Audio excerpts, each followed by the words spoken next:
Welcome everyone to Couch Potato Diary. My name is Peter Klein. Thank you very much for hanging out today. It's been a little bit since we've done this, so I wanted to jump on and just get to a couple of things here. I'm hoping to get a little bit more of this going on as the week progresses. But as always, we are presented by Sea of Dead. Head over to seaofdead403.ca and get all of that great Calgary swag. We got some baseball stuff to get into, a bunch of stuff in the combat sports world, UFC, boxing, WWE. So let's get right into it, shall we? It has been a frustrating start to the season for the Toronto Blue Jays, and the exclamation mark has been put on that over the last couple of days against the Los Angeles Dodgers. And I know it's early, and it doesn't change how the rest of the season could go or anything like that.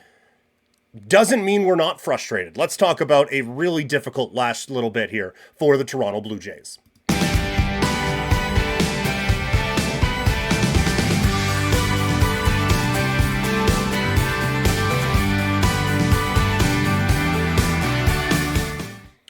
So, hasn't been great to start the year for the Blue Jays. And for the first time in a very long time, this is a team that has some pretty high expectations on it.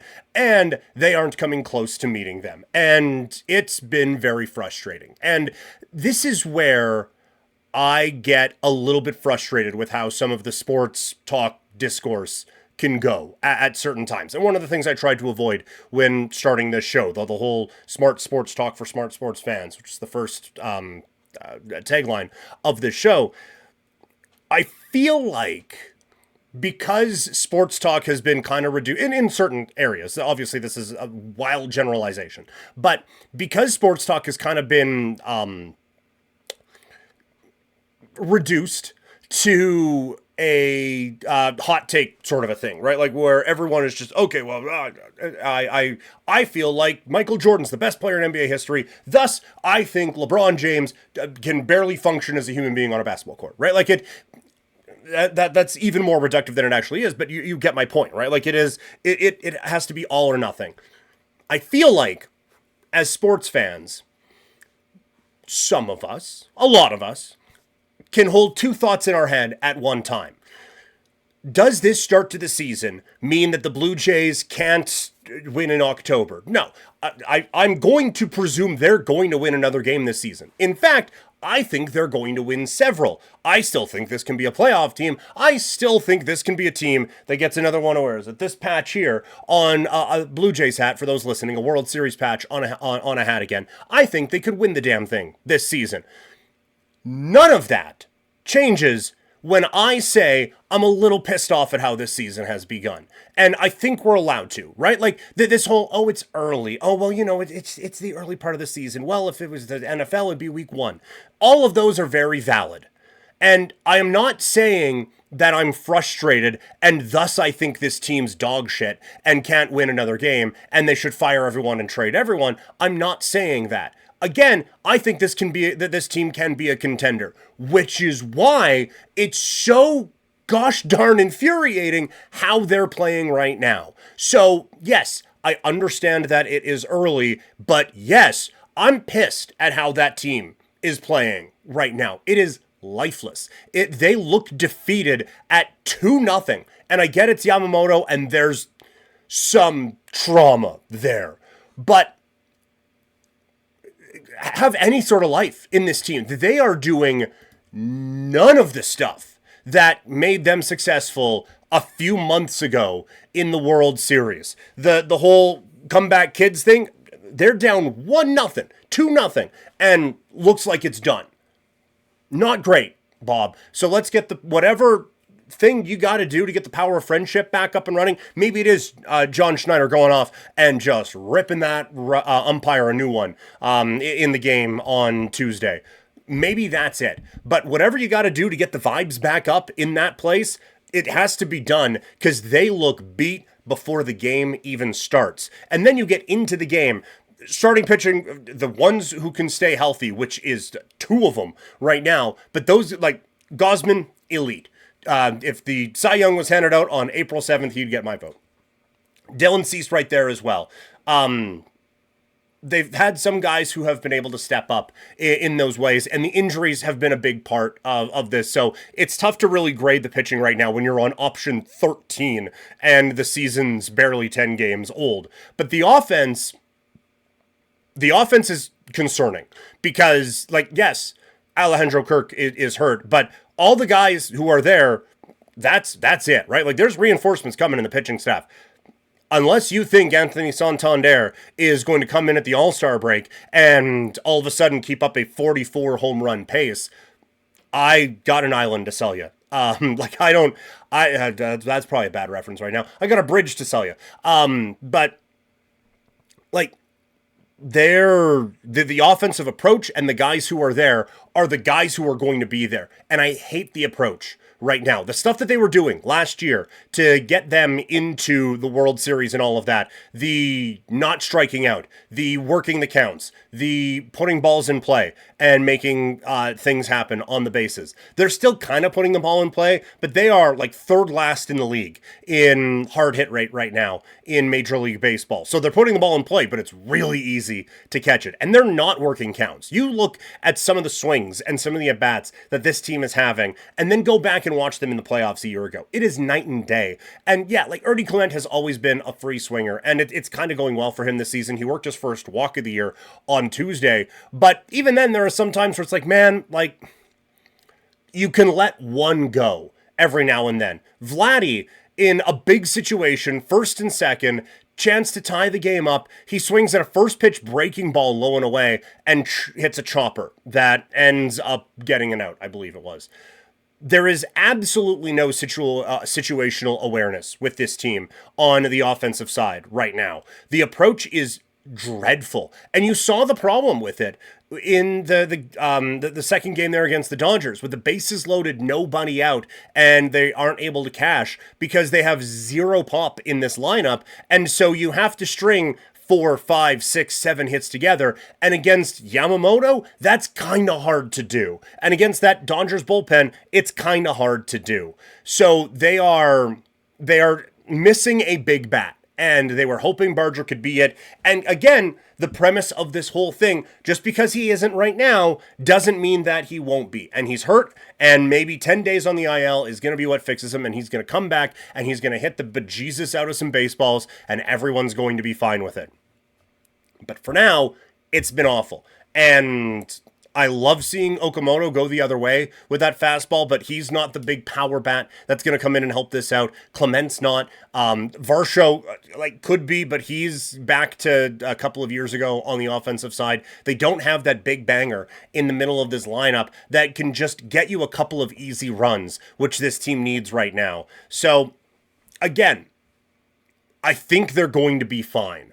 But this hitting thing is something that feels like it's a little bit more sticky than some of the other issues that are around for them right now. But again, Gausman was fantastic in this game. It's nice to see Springer hit a ball hard that finds its way down. But this has been really, really frustrating from a Blue Jays fan perspective so far. We'll see if they can turn it around on Wednesday when they take on Shohei Ohtani and try to avoid the sweep against the LA Dodgers, as Toronto has now lost 4 in a row at home against the Dodgers, dating back to last November. So that's where I'm at on the Toronto Blue Jays at this particular time. But hey, I'm sure there's some disagreement. So let me know in the comments where you're at with this Blue Jays team right now. And is it okay if I'm a little pissed off about how they're playing at this particular time? Because I think, again, I think we can all be adults here and agree that just because we're mad now doesn't mean that the rest of the season is going to be ass. It just means I'm mad right now. That's it. I think they're going to be fine, but they're not fine right now, and I'm upset about it. That's where I am at with the Toronto Blue Jays. Don't forget to hit that subscribe button if you're watching this on YouTube. Also, turn on notifications so you don't miss any of the fun action here on Couch Potato Diary. Let's move on so I can just stop yelling, shall we? The Ultimate Fighting Championship is back this weekend on pay-per-view for Canadians, and on the Paramount Network with a numbered thing for those down in the States. But nonetheless, a new champion of the 205-pound division, that's the light heavyweights, is going to be crowned as Alex Pereira gets ready to venture up to the heavyweight division. Yuri Prochazka gets another opportunity at a title. Let's take our first look at UFC 327.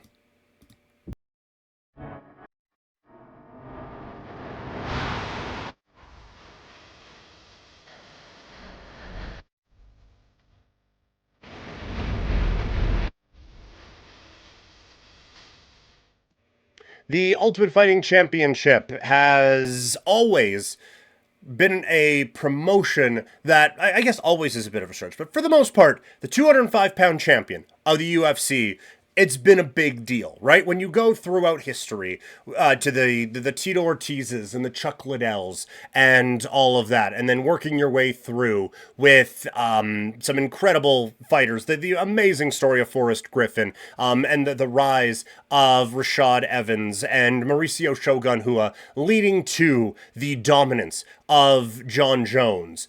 That made way, with a bit of a break there, that made way to Alex Pereira, who has been a phenomenal champion with a bit of a speed bump and then back on top, but he's moving up to the heavyweight division. So a new king of 205 will be crowned this weekend, as it is Prochazka against Ulberg. And I think for Prochazka, this does make sense to get him in this opportunity. It's another shot at the title for him. The former champions won 2 in a row since losing to Pereira in his last title opportunity. I still think he's a very good fighter who gets a good look at the belt with the dominant champion exiting. Pereira's in that tough spot because I do think he's a good fighter and should be ranked high at 205 pounds. But if Pereira would have stuck around, I would have given him zero chance of winning the belt. But now I think there is a very good chance that he wins the championship coming up on Saturday and gets back to the top of the mountain. So really the story here for Prochazka is just another kind of lease on life in terms of title contention and another opportunity to go out and claim some gold in the UFC. For Ulberg, it's just kind of the natural progression of things. He's on a 9-fight winning streak since a loss in his UFC debut, 6 finishes, 5 of them in the first round, coming off of a first round finish of Dominic Reyes after a win over Jan Blachowicz. So we have had some times where fighters have been thrust into these and it felt like they were missing a step. I don't know if that's the case for Ulberg. Again, I don't think I would have given him a snowball's chance in hell against Pereira, but now here against Prochazka, where the level does come down a little bit, still championship caliber-ish, but the level does come down. This feels like an appropriate next step for him.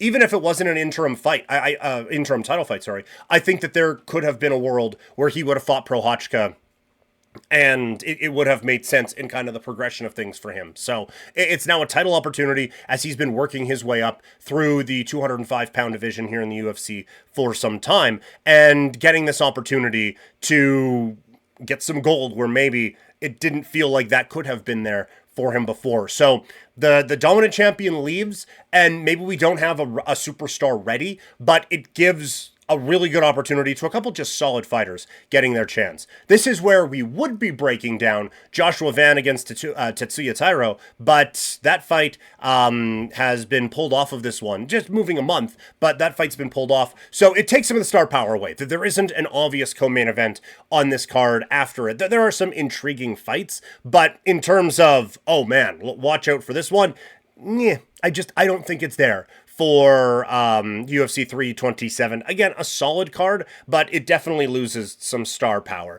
We'll talk about some of the other fighters to watch this week as the fight week goes on here on Couch Potato Diary, but let me know in the comments what you guys are looking forward to coming up on Saturday at UFC 327, and we'll always take your championship fight picks. Excuse me, I'm very choked up about it, apparently. I will take those in the comments. And hey, while you're at it, share this video. Help spread the word of Couch Potato Diary. Share this video with some fight friends, and then a couple people you don't like, just to throw them off a little bit. But that would really help us grow the channel here on Couch Potato Diary. That is what's coming up in the octagon this weekend. Last weekend, the world of boxing had an interesting fight with Derek Chisora taking on Wilder in what was Chisora's swan song, if you will. And for Deontay Wilder, a chance to get back in that limelight and work his way back into some intriguing fights. And I think we accomplished that, but we got there in a very strange way. Let's talk about it.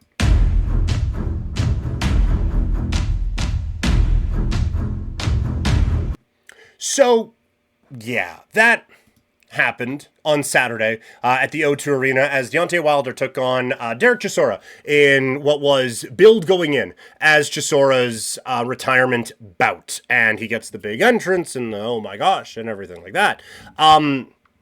This is one of the weirder fights I've seen at a high level in a really long time. And I do still think it was at a high level, high-ish level.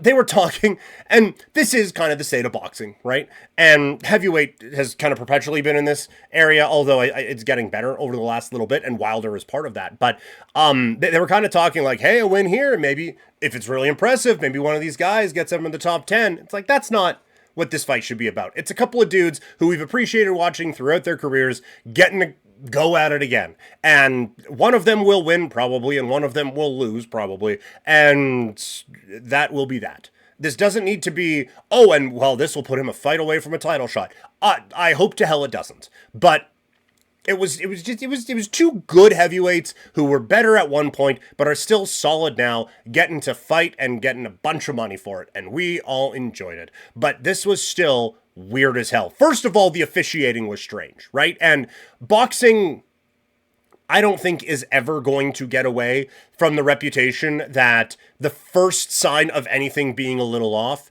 there's going to be shady business going on. But felt like maybe some shady business was going on when Chisora could charge in, do whatever, and then the second they would tie up or Wilder starts landing, it's back of the head, which, yeah, you don't want to be hitting people in the back of the head. That is illegal, but it felt like the line that Chisora could cross felt a little bit further away than the line that Wilder could get to. And then you have the weird thing on the ropes, the first or second round, where they're getting tied up. It looks like they could both go over in like a Batista John Cena Royal Rumble 2005 moment.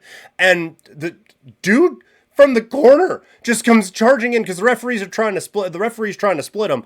And dude from the corner just comes running in. Now, thankfully, they all kind of broke before this guy could really do anything. But the referee just like, hey, get out of here. So, are you kidding me? Like, how is he still... He came in the ring when the fight's happening. How is he still able to do it? So it was just... The whole thing had an air of, what the fuck are we watching going along with it? And then you have two guys just throwing bombs with gas tanks of heavyweight fighters in their 40s.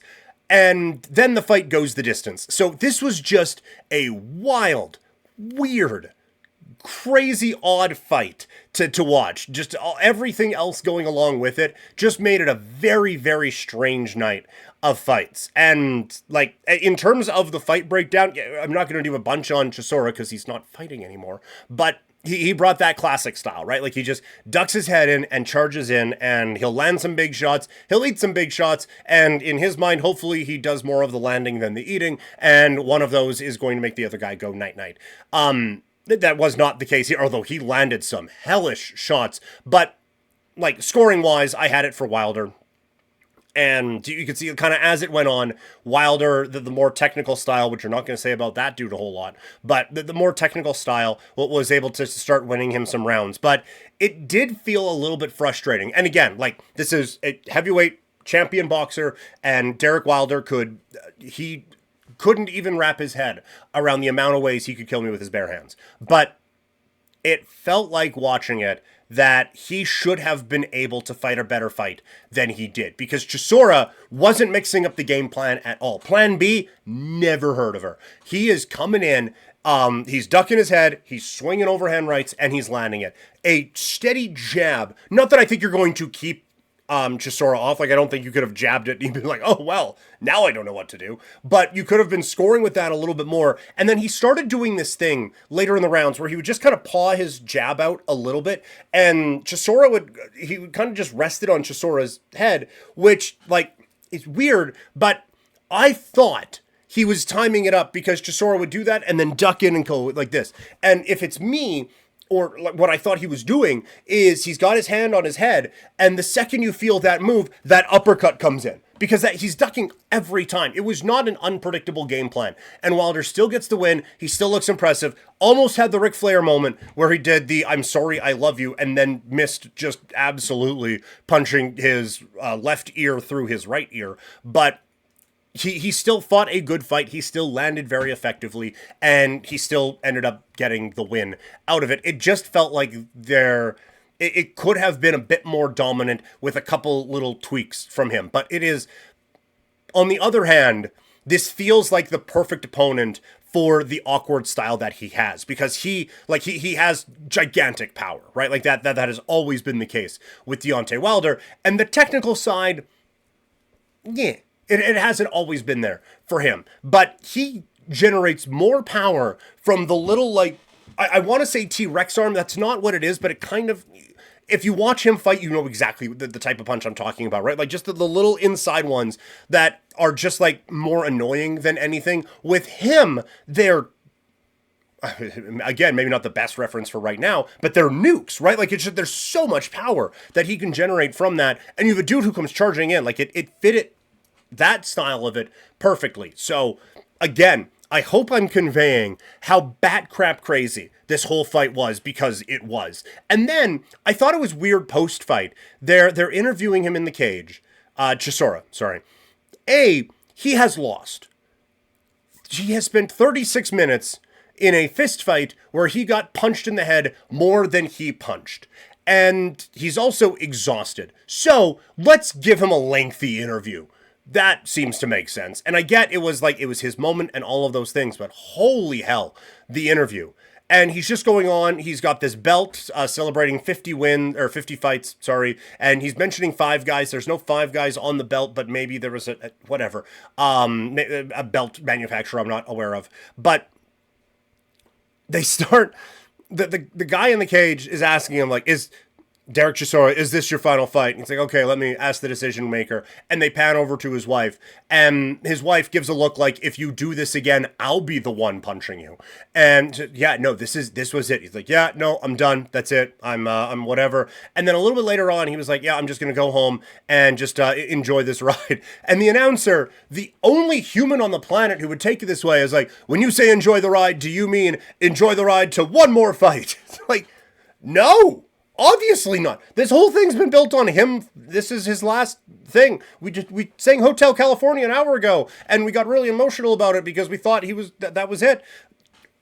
Where is this coming from? Like, it was really weird that it felt like the broadcast was kind of egging him on for, hey, one more fight. Well, I know you couldn't beat the 15th ranked heavyweight in the world, but there's a dude from Canada with a mullet who's got kind of an even record if you want to fight that guy. Like, it felt very strange, and it just felt like no matter what he said, they were going to construe it in a way that was, so you want to return. It's like, no, that I want to spend time with my kids, man. Like, that's the run that I'm looking to enjoy now, is to be able to spend time with them. So it was a weird main event on DAZN on Saturday afternoon. What did you guys think? Am I overblowing some of the stuff that we saw on Saturday? Let me know in the comments, because I thought it was really weird, everything that went down with that fight card. Hey, by the way, if you're watching this on YouTube, check out the podcast. Just search Couch Potato Diary in podcast form on Spotify, on Apple Podcasts, or wherever you get your podcasts. That's going to do it for Couch Potato Diary today. Still have a lot of wrestling stuff I want to get to, but kind of getting late, so we're going to push that all to tomorrow. But as always, check out seaofdead403.ca. They are the presenting sponsor here of Couch Potato Diary, and check out all that great Calgary swag. If you are watching this on YouTube, hit that like button. Leave a comment. What did you think on anything we talked about here today? And hit the notification bell as well, so you know when we're going live, and share this with some of your sports fan friends as we creep up on 1,000 episodes of Couch Potato Diary, the podcast. Anyway, and if you are watching in podcast form, hit subscribe, leave a review. Again, we're coming up on 1,000 episodes, 5 years of doing this thing, but we're trying to grow it. Really wanted to start pushing forward with this all a little bit more, and the best way you can help out with that is by leaving a review, hitting subscribe, and again, sharing the episodes with your friends, and so we can keep that conversation going. You guys have been great. Thank you all so much for hanging out today. Talk to you all later. Have a great rest of your week, everybody. I'm out.